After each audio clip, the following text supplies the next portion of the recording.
Til að finna myndir á netinu fínt að nota Google Search. Við getum notað þennan reit til að skrifa inn leitarorðið, en þegar maður að leita að upplýsingum þá gildir þessi reitur hér uppi líka sem leitarreitur. En við skrifum hérna til dæmis ljón, ég ætla að nota ensku af því að þá fáum við fleiri niðurstöður og þá fáum við upp alls kyns niðurstöður, en fyrst og fremst þá sýnir þetta vefsíður. En við erum að leita myndum, þannig að við getum farið hér í myndir, smellt á það og þá fáum við að sjálfsögðu bara myndir.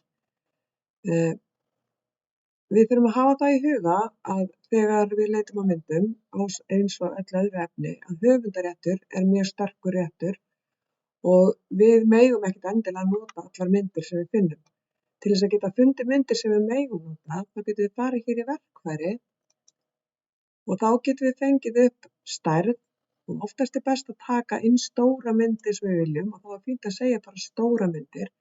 Það vegna þess að stóra myndir eru yfirleitt skýrari.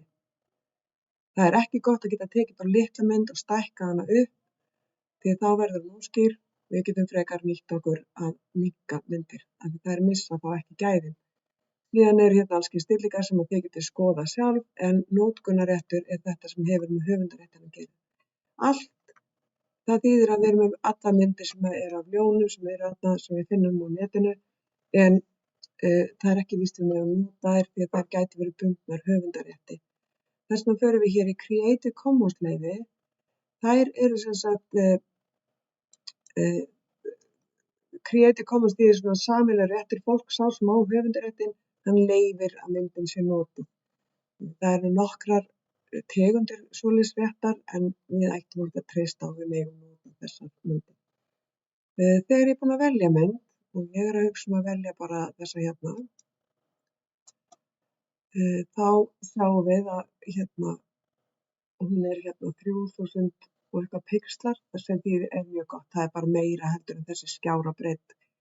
En til þess að vista hana, þá hægrispjöllum við á myndina og segjum Save Image As. Passa bara ekki í Save Link, því þá erum við bara að taka slóðina en Save Image As. Síðan finnum við staðinn sem við viljum setja á, og ég kannski vil hérna Pictures.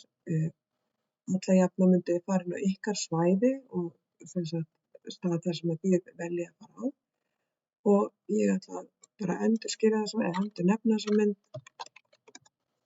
ljón og svo